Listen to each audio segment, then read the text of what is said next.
Let us now turn to Philippians, Paul's letter to the Philippians, chapter 1, beginning verse 27, the word of God for us. Only let your manner of life be worthy of the gospel of Christ, so that whether I come and see you or am absent, I may hear of you that you are standing firm in one spirit, with one mind striving side by side for the faith of the gospel, and not frightened in anything by your opponents. This is a clear sign to them of their destruction, but of your salvation, and that from God. For it has been granted to you that for the sake of Christ, that you should not only believe in him, but also suffer for his sake, engaged in the same conflict that you saw I had, and now here I still have. Praise the Lord for the reading of his word, and may his grace and mercy be added upon the reading. And so let us once again come to the Lord in a word of prayer. Heavenly Lord, this is your word that gives us life. This is your word that strengthens us and calls us to a life that is worthy of your kingdom, worthy of the name of our Lord and Savior, Jesus Christ. We ask for your grace tonight. We ask for your presence through your Holy Spirit, that it may speak to us with clarity and boldness, with simplicity, Lord, and that we may come, Lord God, with lives that are nourished and lives that are strengthened by your word, and that we may live according to what we are about to hear tonight. We trust everything in your name for the sake and glory of your Son. In Jesus' name, amen. So I decided, good evening again, church, I decided to continue on the Philippians. And I was just continuing the last section that I have preached, which was the section that says in the ESV entitled, To Live is Christ. And last time we were reminded of that confidence that Paul has in the truth of that he will be saved amidst all the afflictions of life and amidst all the challenges of life and suffering that he had experienced. He was confident in the truth that it will all end up in his salvation. And there is the prayer of the church and the provision, the help of the Spirit of Jesus Christ. And so he calls on and it continues to exhort the Philippian church in verse 27, calling upon them that they should live a life that is according and worthy of the gospel of Christ.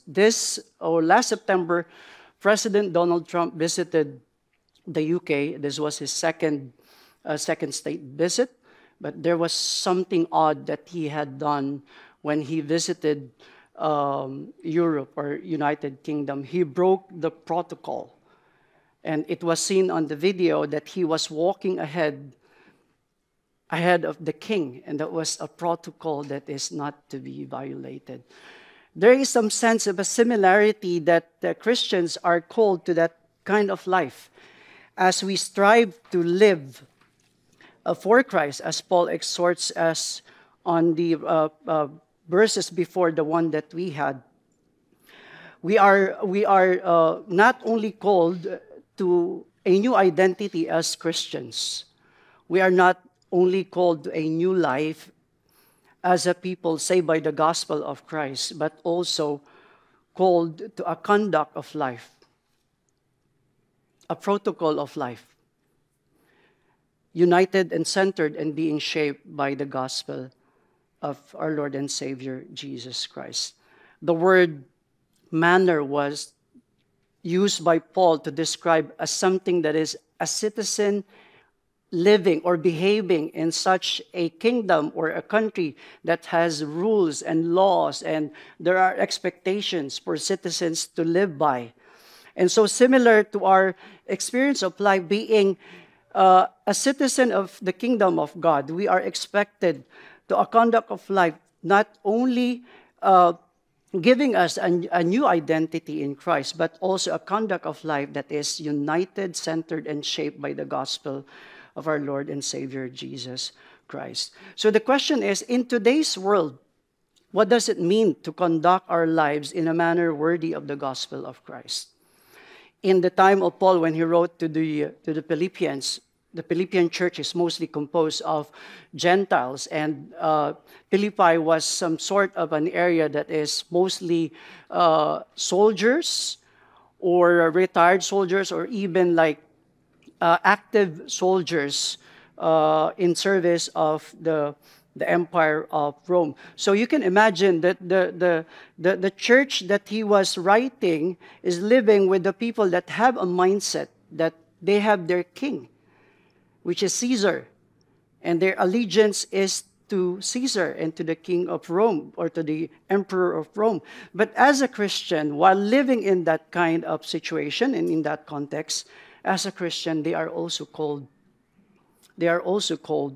to a conduct of life which centers on the person and work of our Lord and Savior Jesus Christ.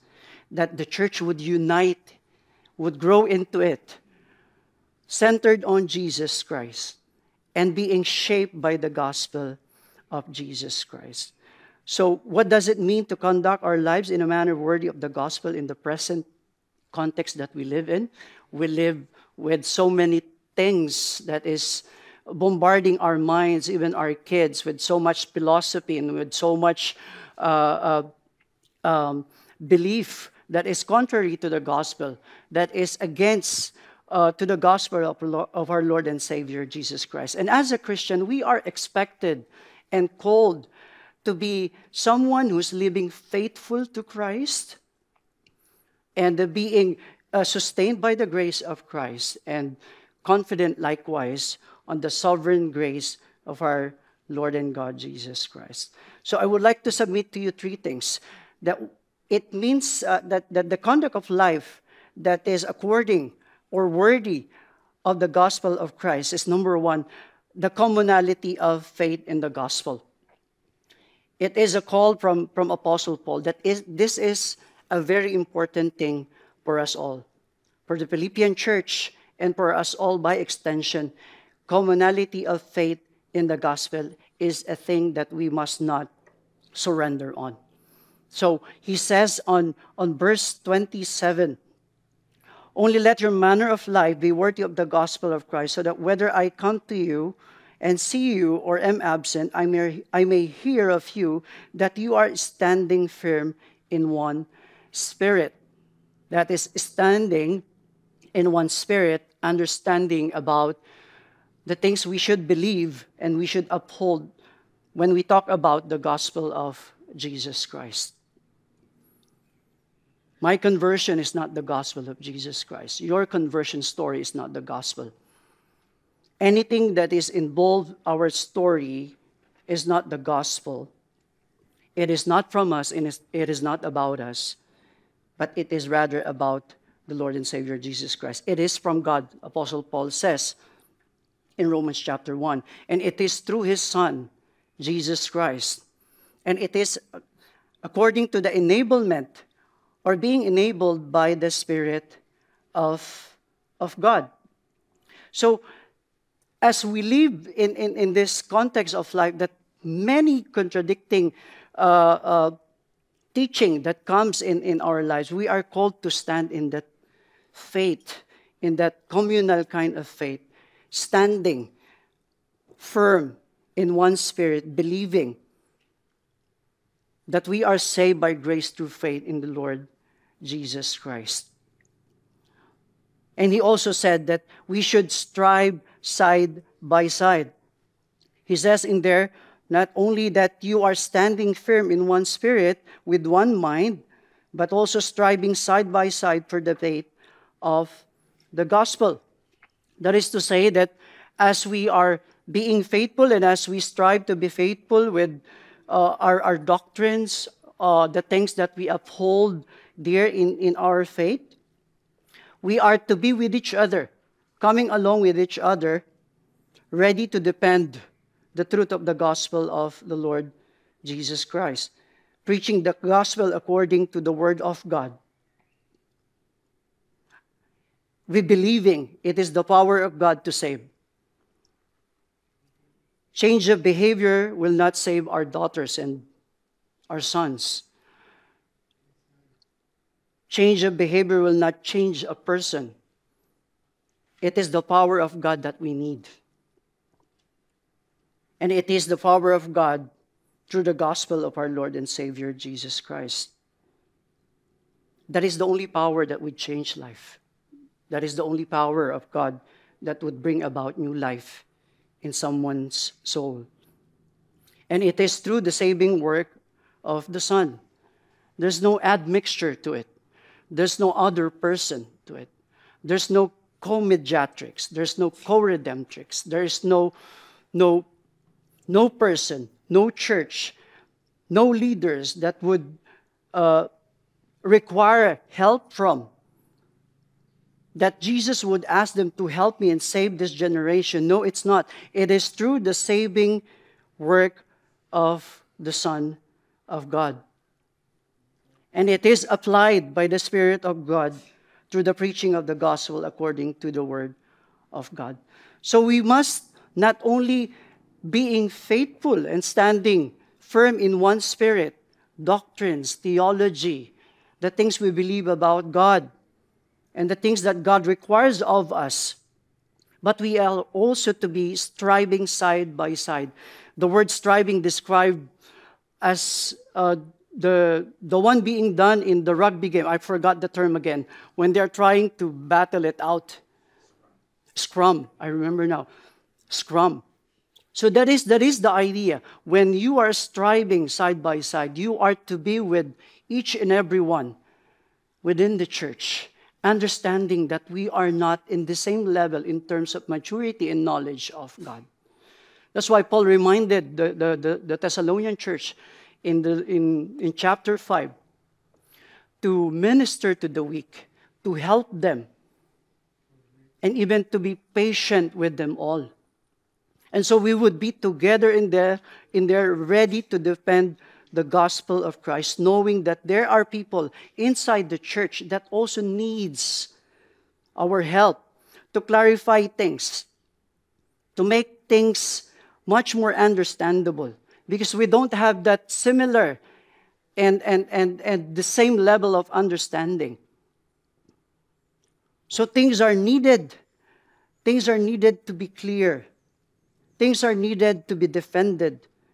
And the gospel of Christ must be defended not by one person, not by the pastor and elders and deacons alone, but it is a responsibility of the community of the Lord. So it is a communal or a commonality of faith in the gospel of Christ, faithfulness into what the Bible teaches us about our Lord and Savior Jesus Christ, but also being ready to be with one another, strive side by side to defend the gospel of God. The word apologetics would sometimes give us a reason to defend our faith. And the basic meaning of apologetics is to give reason for the faith that we have. And it is said here, striving side by side, that would somehow give us an idea to defend it as if we would be contentious with other Christians or with other Christians or believers outside of our denomination, or even outside of this church, or even just the people at large. We are called to be faithful in the truth, but we are also called not to have those truth and the richness of those doctrines and theology be a hinder for us to build up the community of God. Sometimes our being reformed gets in the way to reach out to someone who needs the gospel of God. Someone our firmness hinders, and sometimes it becomes an idol that we set ourselves so different and so separate, as if we were exclusive and we were the only ones who have attained the true knowledge of God.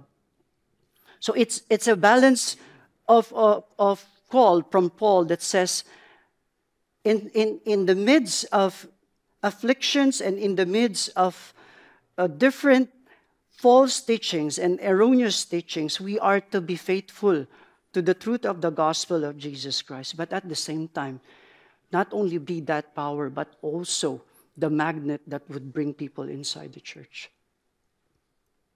I forget now where have I read that or have listened to that. But I think I got that from the website of GTC. That it is okay that I might not be as a Presbyterian in the concept of a person. I might not be too good of a Presbyterian or a Reformed Christian. But I am committed to love this gospel of the Lord Jesus Christ. And so the commonality of faith is not only a call, a personal call and an individual call. It is a call of the community. It is a call to the community of the Lord. It is a call for the church. Commonality of faith and strength in faith is not individualistic, but also for the church. It is our responsibility to uphold the gospel, but it is also likewise our responsibility to present the gospel to the public, to the office, to our children, to our in-laws, to our neighborhood, as much as possible. And to understand more of this, we are helped by Paul in another letter in 1 Corinthians chapter 16, verse 13. In 1 Corinthians chapter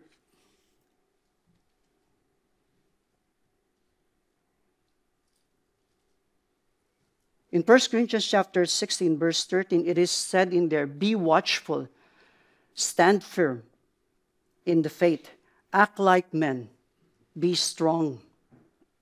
And so, reading this, we can come up with this application. Number one, that we should be watchful of the perversion of the gospel of Christ. Yes, we can be watchful and being careful of what we hear, what we listen to, and what our children listen to, and what we say about the gospel.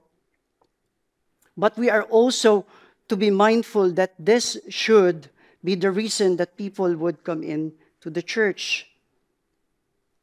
We should watch ourselves, not only the society. We should watch ourselves, not only the people outside of this church. Also faithfulness to Jesus Christ. Your allegiance is to our Lord and Savior, Jesus Christ. Your allegiance is not to the pastor, to the leaders. They are under shepherds. They are servants of the Lord. But our faithfulness is ultimately to Jesus Christ. Also, we have to be courageous, as Paul says in there. Act like men, courageous to defend the gospel. We are called to be ambassadors of Christ in your workplace, in the boardroom, behind your car, with your classmates, the upcoming holidays, with all the parties, with all the gatherings. We are called to be courageous and defend the gospel, to become an ambassador of Christ. Lastly, also stand strong on the promises of the gospel of Christ. Put your hope in Christ, because in the gospel of Christ there is the sure promise to possess eternal life. So it is compared to like a soldier who understands not only his given mission, but also to stand with fellow soldiers and to suffer if called upon for the sake of the mission. You're not only to know the mission, you're not only to know who we are in Christ, but we are also called to fulfill and to complete that mission and bring into a community of believers those people who are outside of the flock of God. Secondly, there is this constancy of courage.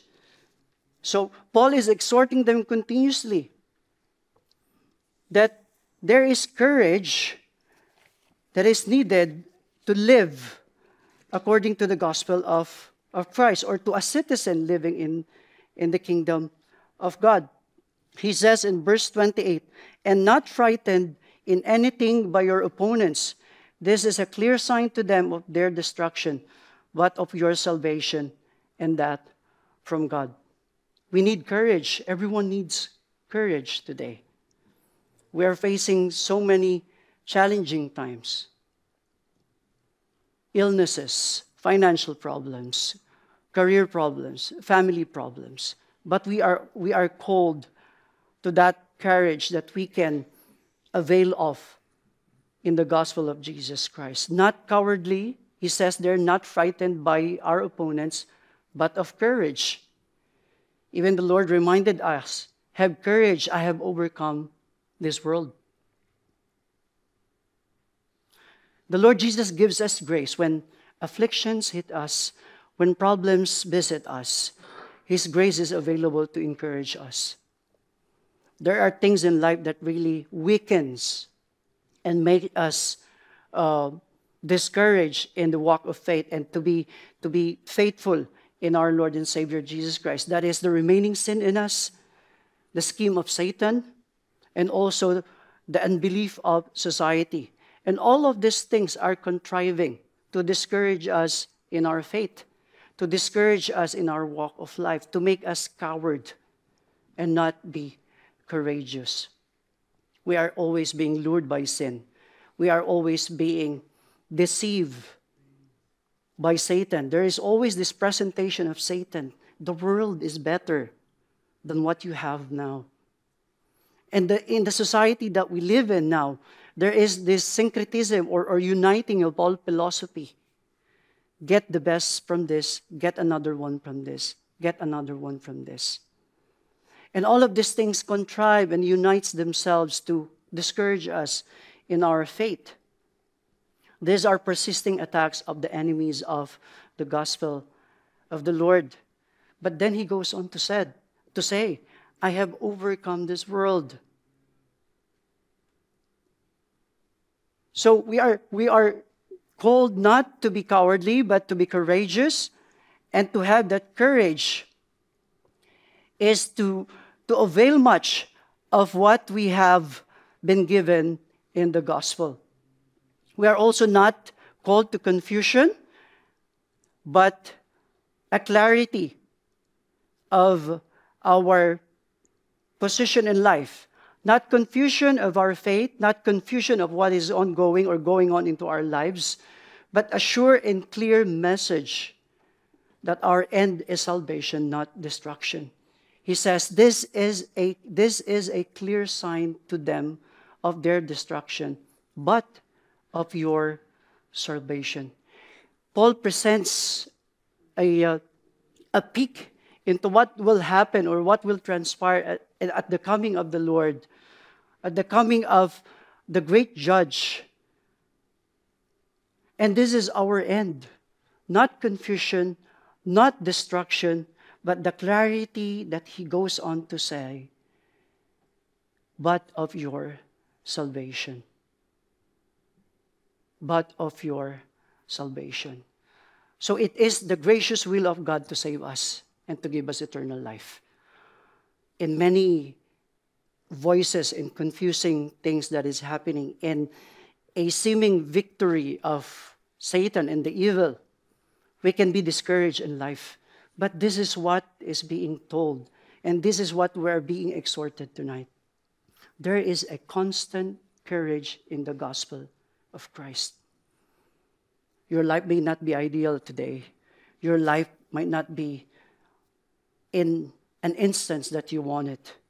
But there is this clear assurance of us that as we stand faithful, standing as one community, firm in the gospel, defending the gospel of Jesus Christ, this is a clear sign for all those who hate Jesus Christ and all who hate us, that they are on the losing end and that we are going to be victorious. And he goes on to say, and that is from God. God decides on these things. He has given this to us. He have decided on it already. And so he assures us not to be coward because of that courage that we get from the promise of the gospel, not to be confused, but with clarity and assurance that it is the will of our gracious God to save us and give us eternal life. Not in your own strength, not in your own intelligence or connections or whatever, but it is from God. What gives us courage is what Paul says in 2 Thessalonians chapter 5 or chapter 1 verse 5. 2 Thessalonians chapter 1 verse 5.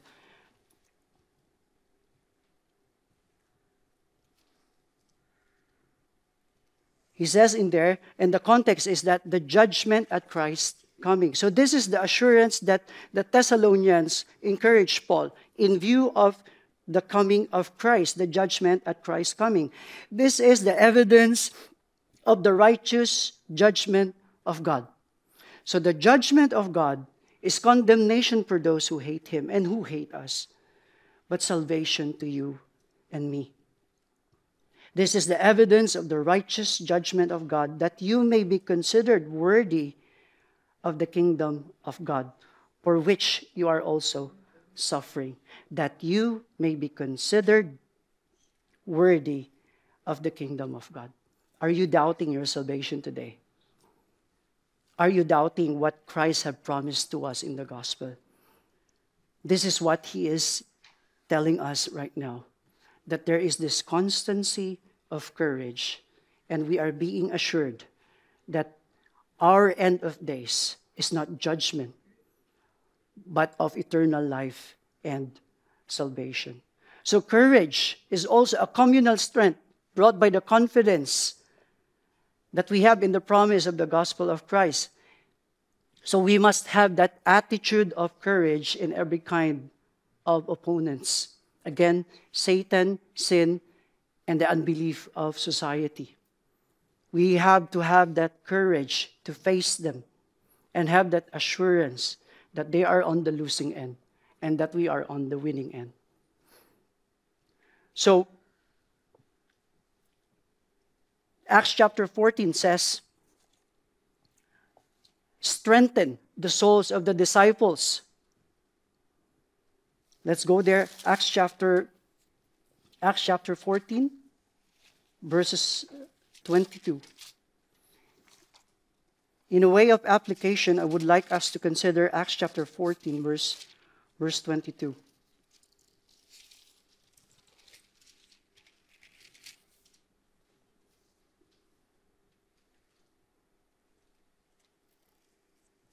He says in there, verse 22, strengthen the souls of the disciples. Strengthen the souls of the disciples. That is a source of courage and strength for anyone inside the church who feels weak in their faith, young in their faith, and not really sure in what they should believe, and not really sure how to address life, not too sure how to address the challenges of life. Strengthen the souls of the disciples. So that is from the word of the Lord. Where could we get that? That is from the word of the Lord. Where could we get that? That is from the church of the Lord, discipleship and fellowship. And so he goes on to say, to encourage, verse 22, not only strengthen the souls of the disciples, strengthen them to continue in the faith. To encourage, continue to encourage those that are weak, through grace, not in your own strength, not in my own strength. In all affliction will lead to our ultimate good. Encourage people that there is this great passage in Romans chapter 8, verse 28 that says, even bad things that happen to a Christian's life would contribute to the ultimate good. Nothing, Paul says, nothing will separate us from the love of Christ. And saying that through many tribulations, we must enter the kingdom of God. And so it is a kind of hope that though it is real and true that the Christian life had in its part and in the providence of God all the tribulations that could come, we are to be hopeful that all the wrong will be made right. all sins will be accounted for. All bad things that happen to you, or all those hurtful things that has been told you, has been put into you by someone, will be put in the right judgment of God. It will be made right. And also, even do not focus on the weakness of the person, weakness of the leaders, weakness of the brethren, but just focus on the faithfulness of our Lord, as He says, I have overcome this world. And also, when we fail in our walk of life, when we fell into sin, we are to be reminded the Lord is merciful and forgiving. The Lord is merciful and forgiving. And we also have that sure path to eternal life through tribulations. Through tribulations. So the gospel gives us courage. We can be assured that we are safe in the hands of God. As we are sure the sun would rise from the east, we are also sure that it sets in the west. Every night would come, but every morning will come as well. So you are safe, you and I are safe. And that is the courage that Paul is encouraging the Philippian church. In times of those afflictions and conflicting teachings surrounding them, there is the constancy of courage that we can get from the gospel of our Lord and Savior Jesus Christ. Thirdly, there is this confidence in the sovereign grace of the gospel of Christ. He says in verse 29 to 30, let me go back there to my text. Verse 29 to 30, for it has been granted to you that for the sake of Christ you should not only believe in Him, but also suffer for His sake. So it is clear that we are not only called to a kind of life that is so beautiful, that is promised with assurance that nothing will separate us from the love of God, but in our experience of being inside of the shaping power of the gospel of Christ, it is the will of God for us to undergo this tribulation. Notice that it is said, for it has been granted to you. It has been granted to you. This is the gracious will of our God. Not only for the sake of Christ that you would believe in Him, but also suffer. So both faith and suffering is graciously given by the Lord to all of us. For a believer, for every one of us here to participate.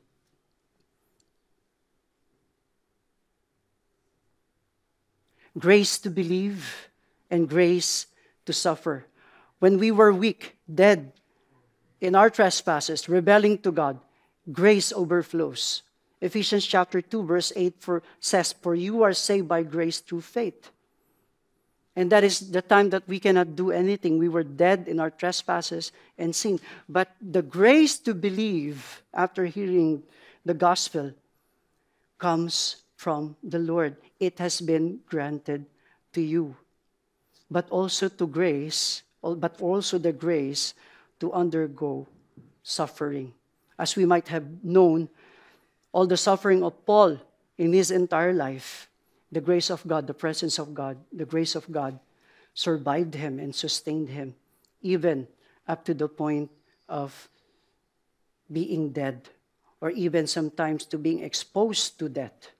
When we are dead, when we are weak and unable to stand up due to our afflictions, when Paul is about to give up, when we are about to give up because of our sufferings and affliction, we are reminded of the sovereign God who is gracious to us. The grace is available for us. So the result of this grace is encouragement to live and to die well for the sake of the name of Christ. Have that confidence that all that is happening to us is under the hand of the sovereign God, graciously given to us, granted to us, not only to believe God, not only to believe Christ, but also to suffer for the sake of Christ. We both embrace the crown and the cross of Jesus Christ. So confidence is the fruit of the sovereign grace of God. Confidence that grace is available in all seasons of life. Are you worried that you are now retired? Are you now worried that you are on your last days and you don't know what to do or what you could be busy with in your life and to serve God? There is this much grace that is available from the hand of God. He can still use you. He can still make use of you so that people would come and know the Lord Jesus Christ. R.C. Sproul, in his earthly ministry, in his seminary days, met Dr. Jameson, who was a retired doctor. And as soon as he retires, he was asking, what should he do? But then the Lord have given him this clarity of desire in his heart and the sustaining grace to still work 8 hours a day. Guess what his work is? He is praying. He is praying for seminarians who goes into to his place. He's praying for the church. We can pray for each other, as young as we are, as old as we are, or someone in between. However it will be, there is this grace, and we could ask for that sovereign grace of God to be given to us. Life can even quickly change from pleasant to unpleasant. Healthy now, tomorrow you will be sick. Young today, and all of a sudden you are diagnosed with a terminal illness that threatens your life. But even the unpleasant, sudden changes in life, even the last days of our lives, even the ignorance of our young life, that is an occasion for the sovereign God to use His grace and use your life and encourage not only you, but only encourage others. God's grace does not diminish with age or condition. It is the same grace. It is effective, powerful. When used by God, and when we humble ourselves before God, we can be that instrument and have that confidence so that people would come to the Lord. As we suffer for our faith, as we live for our faith, the hand of the Lord is there with us. So God sustains His work in us by grace. 2 Timothy chapter 4, verse 7 says, fought the good fight, finished the race, and kept the faith. That is not done by Paul by his own strength and intelligence. That is done by the grace of God. The grace of God is not hindered by your limiting circumstances. It is said, struggle with God. Paul says even in Colossians chapter 1, that as he perseveres in life, the energy that sustains him is the energy of God, and that His power, or the power of God, is working in him. God's grace also recalls His goodness in the past. Are you in trouble today? Do you have a big problem? Do you have a big decision that you are about to do? And you are confused and you're seemingly close to being tempted to compromise your faith? God's grace recalls His goodness in the past. We go to Hebrews chapter 10, verse 32. Recall the former days when it was all bad, when it was all hopeless, seemingly hopeless, when it was all darkness, but the grace of God showered upon our lives. God uses His grace when we suffer, and in our suffering, others come to faith. Acts chapter 16, 19, verse 19 to 40. That is the situation where Paul and Silas was imprisoned. But the grace of God worked in that situation, that we know that even the Philippian jailer come to faith. So when we suffer, it is being used by God as well for others to know, to see His faithfulness. faithfulness in us. God's grace emboldens us to preach. The gospel is to be preached to everyone in much suffering. Paul says in 1 Thessalonians chapter 2, verse 2. There is a cost to preach the gospel, and one of the costs is that you would suffer, much as being displayed to us in the life of Paul. So in the midst of all these things happening in our lives, in the midst of afflictions and troubles and conflicting teachings that we hear surrounding us, Paul is calling the Philippians and also all of us to live or to have that conduct of life worthy of the gospel, centered on the Lord Jesus Christ, centered on continuing, progressing, strengthening our faith, struggling with each other, but likewise encouraging and bringing the people outside of the church to the community of faith inside the family of God. When there is trouble, there is confusion, there is weakness, there is a constancy of courage that is available. There is the clarity that the end of our lives is salvation and eternal life, not judgment and condemnation. And as we go on and we proceed, whatever comes to life, as Paul says in the earlier verse, for to me to live is Christ and to die is gain. So in suffering and in the better days, there is the sovereign grace of God that is readily available for us all. So we are encouraged to go out Monday again, to live that, to be faithful, to be sure of that courage, to be encouraged by that grace, and to be assured and be confident on the sovereign grace of God that He can turn even our suffering into a blessing to us and to a blessing unto others as well. May this message be committed to us by the Lord in the coming days. In Jesus' name, amen. Let us pray. Heavenly Lord, thank you for your word. Thank you for your love. Lord, we are called to be citizens of heaven. We are called to be citizens of your marvelous light. But sometimes we betray our identity by compromising, by giving up, by giving in, by our weaknesses and by our struggles and even our tendency to fall, Lord God. We ask of your grace that is available in the good and saving message of your Son, that it is our responsibility not only to be faithful in our faith, to defend it, but also to attract others and bring them in, Lord God, and let them experience your goodness in our lives. And when we are battered with afflictions of life, there is this courage and your assurance, and you have given us and assured us that your will granted to us, Lord, is not destruction, but salvation. And that as we participate in the work that you have given to us, may you strengthen us not only in the good days, but also in the bad ones, in the suffering of life. May your grace be with us. All this we ask in Jesus' name. Amen.